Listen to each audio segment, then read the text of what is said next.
Millise köögi kujundaks iseendale kogenud sisearhitekt, kes on pika ametiaja jooksul projekteerinud sadu kööke? Milline on tema enda praegune köök? EVL Schneider räägib uutest innovaatilistest materjalidest, naturaalsete materjalide innovaatilistest töötlemisviisidest, kõige tugevamatest ja vastupidavamatest materjalidest ning toodetest. Üldiseid köögikujundamise põhimõtteid tutvustatakse koos IDEMA köökide juhi Peep Savassoniga. Kuna ma olen nii kaua oma erialal töötanud, siis mul on tekkinud mingi ülevaade oma klientidest ja eluviisidest ja mulle tundub, et niisugusele toimakale ja aktiivsele inimesele sobib selline köök, kus ei ole köögiori. Et kõik peab olema kergesti hooldatav, ma ei pea seal kogu aeg hommikust õhtuni vehklema. See tähendabki seda, et kui sul on seal nii palju detaile ja nipsasju ja lahtisi riiuleid, et siis see peab ka hea välja nägema. Mõtle, kui köögis on küll õhupuhast ja ikka tekib nagu kondentsi ja kuskile kukub mingit piprapuru ja et seda peab kogu aeg ju koristama. Üldiselt oleneb jälle eluviisist, mis sa seal köögis teed. Mina, kes ma olen suht palju köögis, kuna ma elan, metsas ja keedan ikkagi moosi ja teen kompotte ja tomatit, kurki. Et mul on niisugune köök, et mul seal elu käib kogu aeg. Aga osadel on ainult sellised köögid, kus konserve avatakse. Et siis võibki mingi väike nurk olla, kus on võib-olla mingi iluriiul mingite värviliste tassidega. Aga ma mõtlen just seda, et oleks hästi käepärane, kõikidel asjadel oleks koht, et mul ei ole niisugesi pindu, mida ma ei saa puhastada, mis lähevad koledaks. Et neid uuendusi tuleb ikka väga kiiresti, et sa pead kogu aeg kursis olema. Eks köögifirmadega ongi nii, et ükski sisearhitekt ei jõua kõiki need detaile pähe õppida. Sa näed nagu selle suure plaani ära, mis sinna tuleb, materjalid, aga et seda tehnilist poolt ikka aitavad köögifirmad paika panna. Eks köögiuudistel hoiame kogu aeg silma peal, mis köögimaailmas ja tehnikas üldse muutuses on pidevas. Aga konkreetselt siin on siis üks selline väga lahe näide õhupuhastajast, kus õhk puhastatakse sellisel moel, et teda ei suunata mitte välja, vaid ta suunatakse ruumi tagasi. Ühest küljest ei ole nagu mingi uudis, sest sellist sarnast tüüpi õhupuhastajad on juba aastaid toodetud, kuid selle teeb eriliseks just see, et see välja tulev õhk, mis siis õhupuhastajast tuleb, ka ioniseeritakse, mis tähendab, et ta puhastatakse niivõrd hästi ära, et sealt tuleb isegi selline O3 lõhnaga tagastus. Paljud kardavad nagu seda, et mis siis nüüd saab sellest õhupuhastajast 2 aasta pärast, et kas siis peab uue õhupuhastaja ostma, et siis need elemendid on kõik läbi või oma töö ja lõpetanud, siis seda karta ei tule. Tal on 3 elementi, kõigepealt on rasvafilter, mis järel on aktiivse filter, mis on siis taas regenereeritav täitsa tavalises praeahjus kuumuse juures üle 200 kraadi ja siis ionisaator, mis on siis see viimane element, mis selle õhu lõplikult puhastab. Tehas on andnud sellele 7-aastase kasutuse nagu garantii, peale mida ta töötab samamoodi edasi, võib-olla tema võimsus väheneb, aga seda elemente võimalus osta ja selle hind varieerub 100-200 euro vahel. Ja puhastab ta õhku ka tegelikult väga hästi, et oleme endale siia näidiseks pannud ja ka järele proovinud siin erinevate söökidega ja söögi tegemisega. Automaatprogramm, mis siis hakkab ise tööle, tunneb ära, kas õhk on puhas ruumis või ei ole. Enamalt jaolt me kasutamegi seda automaatprogrammi. Väga suureks eeliseks on see, et lisaks sellele, et ta niivõrd head tööd teeb, puhastab õhku, on ta ka väga kena sisekujunduselement, et meilt on ka tellitud teda mitte ainult nagu õhu puhastamiseks, vaid on ka tellitud lambina eraldi laua kohal. Väga hea asi, mida soovitan inimestel. Vahva. Loomulikult on õhu puhastamiseks ka teisi võimalusi. On tööpinnalt tõusvad õhupuhastajad. See on siis sellistel juhtudel, kus samamoodi võib-olla ei ole laes sellist spetsiaalset tava, aga ka siin on võimalus nagu juhtida ta siis köögikapi alt nagu välja. Selle mudeli puhul rõhutaksin just nimelt sellist praktilisust eelkõige, et nagu näete, siin on tegemist tööpinnaga roostevabast terasest, mille sisse on uputatud siis pliidiplaadid. 2 nendest töötavad siis elektriga ja 1 on siis gaasiga. Ja mis on selle eeliseks on see, et et see võimaldab meil kasutada suuremat nagu tööpinda. Tavaliselt ikkagi tehakse 1 või 2 augu peal süüa, siis me saame just nagu seda osa ka kasutada, mis parasjagu töös ei ole, saame kasutada tööpinnana. Et see on nagu hea, et tal ei ole ka neid rante, nagu on pliidiplaatidel, mis on siis natukene tööpinnast üle ja kui me sinna peale midagi paneme, siis on oht, et võib näiteks midagi ümber minna või natuke serva pealt midagi maha loksuda. Et selles mõttes on see minu arust väga hea ja puhas joon ja praktiline ka ühtaegu. Tavapäraselt oleme harjunud avama uksi siis vasakult paremale või paremalt vasakule, aga siin on üks hea näide sellest, et kuidas on veel võimalik uksi avada ja nagu te näete, et seisan ma siin praktiliselt selle kapi juures ja ilma, et ma peaksin ust avades ennast liigutama edasi-tagasi, see uks avaneb ise ja hästi mugav on siit asju kätte saada ja samamoodi ma ei pea ust kinni panes nagu kõrgelt võtma, vaid vajutame nuppu ja uks läheb ise kinni. Nad on kõik ikkagi tehtud sedamoodi, et neid on võimalik ikka vajadusel ka ilma elektrita sulgeda ja samamoodi ka avada. Ja all olevad sahtlid, nagu siin on näha, on ka suurepärane lahendus. Kui oleks tegemist siis traditsioonilise kapiga, millel on uks sees, siis on väga keeruline on sealt tagantpoolt asju kätte saada. Me peame tegema kindlasti ühe liigutuse, me peame minema sinna taha kappi ja sealt otsima hakkama, aga sahtel on väga mugav ja kõik asjad on nagu oma koha peal ja kergelt kätte saadavad. Et mugavus, praktilisus ja kerge hooldada. Et need on need 3 märksõna, kuhu poole pidevalt see maailm liigub. Köögitehnika võib olla ülimalt dekoratiivne ja ka samas praktiline selles mõttes, et nagu näha, siin on võimalus kombineerida siis seda tehnikat erinevate selliste aksessuaaridega ehk siis metallist liistudega. Siin on konkreetselt vaske kasutatud, tegemist on siis siin 3 erineva ahjuga ehk siis nagu lausküpsetuskeskus, siin on siis tegemist auruahjuga. Teatavasti aurus valmivad erinevad köögiproduktid tervislikult. Mikrolaineahi sama kõrvale tekib selline nagu üks joon siin ja samamoodi siis traditsiooniline ahi, mis on siis ka oma energiaklassilt väga säästlik, suuruselt selline küll väike, aga samas tal on ka lisaväärtused. All on siin soojendussahtlid, kus hoida siis nõusid soojas. Siin on siis kohvimasinaga tegemist. Kui nüüd fassaadidest rääkida, siis tänasel päeval on jälle need 3 märksõna, et oleks kergesti hooldatav, et ta ei võtaks näpujälgi külge, kuna teatavasti köögis on ikkagi käed teinekord rasvadega koos. Siis on uus materjal, on nanokattega materjal, ehk siis need fassaadid ehk uksed on meil sellest materjalist. Ja mis on veel uudne selle puhul, et ta on ka suhtelise kraapimise või siis mehaanilise vigastuse kindel ja kui seal peakski tekkima, siis on väga kerge seda ka eemaldada sealt, et on võimalus erinevaid, on spetsiaalne käst, millega teda hõõrudes tekitame soojuse para ja nanoosakesed parandavad selle koha ära.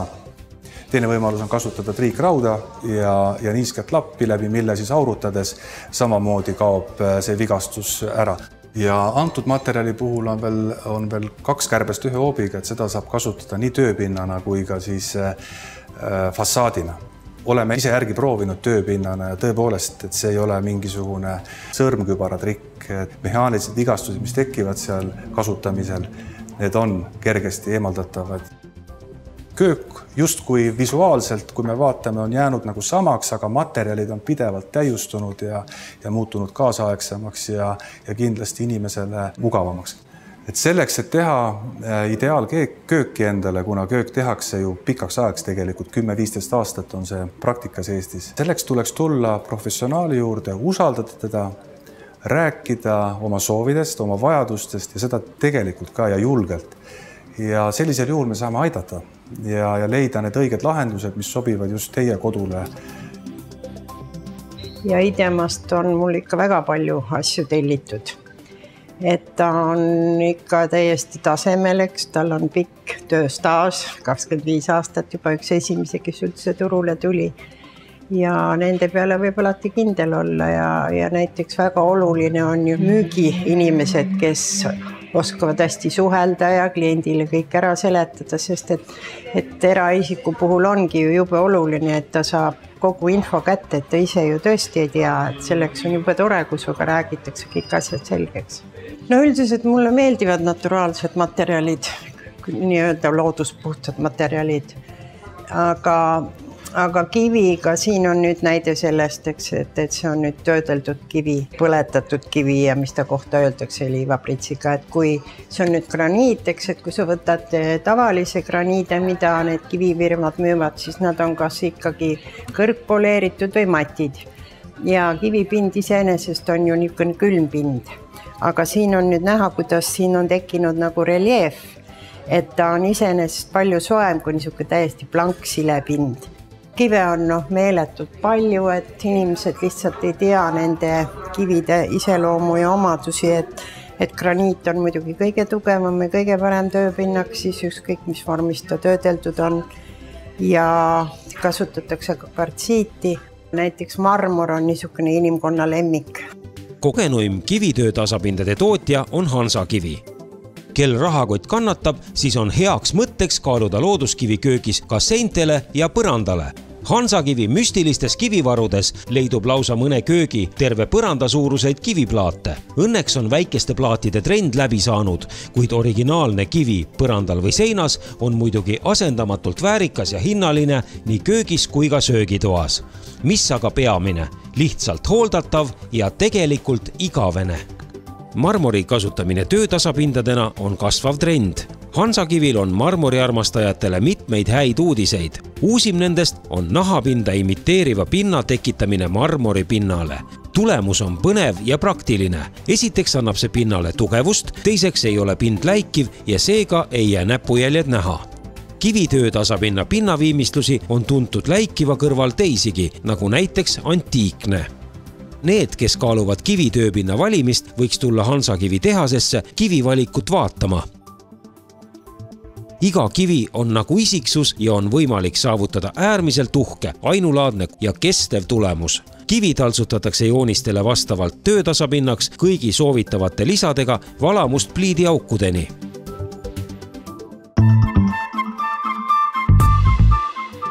Kes soovib erikujulist või põnevat värvi kivivalamut, sellel tasub pilk heita mööblifurnituuri valikusse. Need valamud on eluaegne investeering, mis on nii tugevad, et võib kas või haamriga kallale minna. Meie proovisime.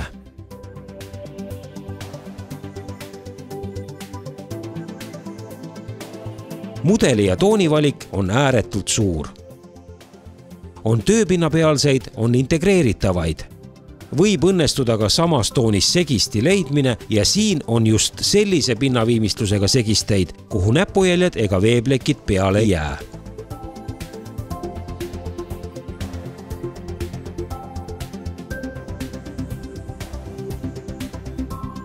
Ning armastatud ja uudsed kunstmaterjalid. Laminaatisse ma suhtun üldiselt hästi, et nähes kui palju on erinevaid kodurajajaid, et inimestel on ka võimalused väga erinevad. Et eks iga inimene peab ju oma plussid ja miinused ära tegema, et mida ta võib endale lubada ja mis hinnaklassist tema see kodukujundus üldse tekib. Ta on hinnaklassilt väga hea ja tal on hästi palju võimalusi. Naturaalse puidu imitatsioone lõputult palju, sellised disainmustreid ka, mis tänapäeval juba tehakse. Siis on tal veel hästi palju värvivõimalusi, kuigi on suund sellele praegu, et kõik on hästi lihtne ja niisugune monokroomne, et klaas, betoon, roostevaba, mingi kindel puiduliik. Aga et ma ise armastan värve üldiselt, et nii tore, kui on midagi värvilist. Värviga on muidugi see, et kõik need pikaajalised ja kallid detailid tehakse nagu rohkem kindla peale, et äkki ma tüdinen mingist kärtsinisest aastaga ära, et ma ei pea seda vahetama, et ostan siis sinised kruusid. Aga kes on ikka väga veendunud värvilembeline, et siin on alati võimalus mingit värvi endale koju tuua. Ja sellega saab siis teha nii tööpinnad, uksed, öeldakse kuumuskindel laminaat, et sinna võib ju kõik asju peale panna ja ega neid kriimusid nii väga ei olegi näha, eriti kui ta on veel väikse mustriga. Kui meie oma seda kodu ehitasime vanast majast, et see oli 90ndate algus täiesti, 91, kui me alustasime, et lähme maale elama. Siis ei olnud meile üldse mitte midagi saada ja siis ma mäletan 92. Esimene näitus oli Linnahallis, soomlased tõid siia mingi ehitusnäitus ja seal oli üks köök väljas. Ma olin küll enda köögi juba kavandid valmis teinud ja siis kui ma läksin sinna ja vajutasin, sahtlid tulid ise lahti ja läksid vaikselt kinni ja prügikastid olid kõik mitu tükki ja see oli nii suur ime meie jaoks, et siis ma vaatasin, et ma sain selle kuidagi ära sobitada ja ostsime selle köögi ära ja seal on näiteks tööpind lamineeritud ja nüüd on see juba meil 24 või 23 aastat ja mitte midagi pole taga juhtunud. Kui asi on õigesti paigas, siis ei ole mingit vajadust, et vahetatud, kui köögitehnika töötab ja selle aja jooksul on ju nii palju uut tehnikat olnud, et ma ei leia, et selle kõik peab välja vahetama, et see on lihtsalt näide sellest ajastust, kui mina seda kõike seal kokku panin. Olgu öeldud, et 2017. aastal saab Iivi köök juba 25-aastaseks, olles vaid aasta noorem näiteks Idemast. Vaat siis, mida tähendab hästi tehtud köök. Ja laminaadid olid juba sel ajal väga vastupidavad, mis siis veel tänapäevastest rääkida. Aga kui ikkagi uus köök teha, siis milline? Sel juhul ma peaks omale uue elamise vaatama, sellepärast, et seda kööki, mis mul praegu on, ma kindlasti ei muuda. Et ta on mul nii paigas minu jaoks, ma saan seal kõik toimetused tehtud. Ma oskan ka tänapäeva arhitektuuriga majas ideaalselt nendele kodu tekitada. Et kui ma tõesti peaks näiteks uue maja ehitama, siis ma ehitaks ikkagi niisuguse suht funktsionalistliku lihtsa, siis see köök tuleb ka suht lihtne, aga mulle meeldib, kui köök on eraldi. Näiteks see voolav ruum ja need eluruumis avatud köögid, mulle see eriti ei istu, sest et ma tahan, et ma saan köögiukse kinni panna ja seal kui toimetada, on mul korralik ventilatsioon, või teen suvel akna lahti. No ja siis ma jällegi vaatan oma võimalusi, et ilmselt ma kõike endale lubada ei saa, võib-olla mida hingihtaks. Ma ikkagi teeksin jumala siledad, lihtsad uksepinnad, mõtleks hästi läbi need sisud, et need kõik korralikult töötaks, vaat neid köögisisusid on ka ju erinevaid ja erineva kvaliteedi ennaklassiga. Et need kõik odavamad ikkagi kipuvad ära vajuma, need korvid ja värgid.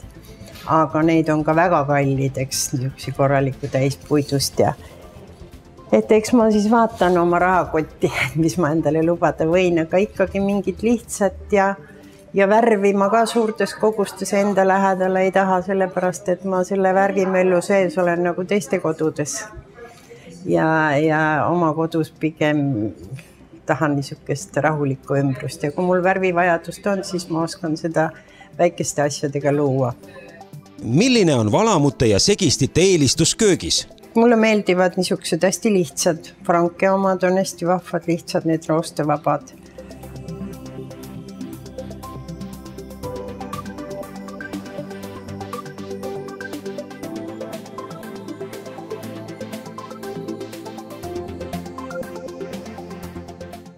Siis need kivimassid, kui mul on toonis vaja, siis ma saan valida, eks ole, et tööpinnaga nagu sulandub ühte. Üldiselt on ju seal ka hästi palju neid erinevaid mitme auguga ja solgipurustajad ja igasugused lauad ja restid. Mulle meeldib ka, kui on nõudepesumasin. Kui ma üksi oleks, siis ma võib-olla iga päev sinna ei korjaks. Aga kui külalised on, siis ta on hästi mõnus. Ja segistid on ka hästi erinevaid. Minu jaoks on oluline, et see kõrgus ja käsitatavus on lihtsalt mugav. Et jälle, kuidas keegi on harjunud, mõni ütleb, et ta tahab õudselt seda käsidušiga. Mina seda ei taha, et mulle meeldivad üldiselt niisugused lihtsad asjad. Kui kunagi oli üks lamp laes ja kõik elasid ära, et tänapäeval on see meie elukohas eriti on see valgustus ikka määrava tähtsusega. Et meil seda loomulikku päevavalgust nii palju napib, et me peame ise valgust looma. Ja köök on nüüd selline koht ka, kus ikkagi on valgust rohkem vaja. Muidugi on ikkagi mingi üldvalguseks, kui ma seal köögist läbi käin või koristan, aga hästi peavad valgustatud olema need tööpinnad, kus ma millegagi tegelen. ja vanasti olidki, need olid halogeenid põhiliselt, mis pandi sinna seinapealsete kappide alla või riiulite alla, et nüüd on hästi mugav neid LED-torusid ja nendega saab hästi mõnusalt seda valgust viia igale poole, kus vaja on. Ja külm või soe, paljud inimesed ütlevad, et nad tahavad sooja valgust, öeldakse, et soe valgus on nagu lähedane päikse ja loomuliku tulevalgusele, et külm valgus on niisugune, nii teeb kõik niimoodi kuidagi külmaks ja kargeks, aga see oleneb jälle värvivalikust, mis seal on. Kui sul on soojad värvid ja paned veel sooja valguse ka, võib-olla siis on just külma valgust vaja. Aga muidugi jällegi, et valgust on ju tänapäeval jumala imesid, eks, et sa võid seda kappi sisse panna sahtlisse igale poole, et mida keegi soovib. Köögimööbli valgusteid on mööblifurnituuris tohutus valikus, selliseid, millest unistada oskate ja ka selliseid, millest isegi ei oska. Hea uudis neile, kes vaevlevad juba valmis köögis nigela valguse käes. Valgusteid on ka patareidega ja peale kleebitavaid. See koht nüüd, kus see valge köök on, see on hästi tore koht, et see on, ma arvan, et kuskil 100 aastat vana palkmaja. Ja selle siis said enda valdusse noored oma vanavanemate kaudu ja otsustasid seda hakata korda tegema. Ja seal nad hakkasidki siis seda vana palkmaja korda tegema ja nüüd on vist 2,5 aastat sellest. Ja nüüd juba hakkab niimoodi lõpule lähenema, et hästi tore. Ja seal me säilitasime siis need palkseinad, kõik vaheseinad sees ka, aga siis sai sinna juurde pandud seda laudispaneeli alla ja mõnes kohas elutoas on siis tapeeti osaliselt palki ja köögis jäi siis see palk ja see palk on neil kõik kohastatud, üle käidud. Ja selles suhtes ka hästi tore maja, et seal on kõik vanad ahjud alles. Ja köögis ongi niisugune suur vana leivaahi, mis läheb läbi seina siis elutuppa ka ja siis ühes elutoas on veel üks suur ahi ja köögis oli ka puupliit, aga see oli hästi lagunenud ja siis ma projekteerisin neile sinna uue puupliidi valgest glasuurpottidest ja see on siis veel niimoodi laiendatud, et see pliidiraua pind jätkub ja seal on siis veel väike gaasipliit ja all on siis elektripraahi ja niisugune hästi suur ja uhke pliit ja valge soemöör ja ongi niisugune särav ja valge selle vana palgi ja vana laudpõranda kõrval. Et ta on hästi armas niisugune maakodu.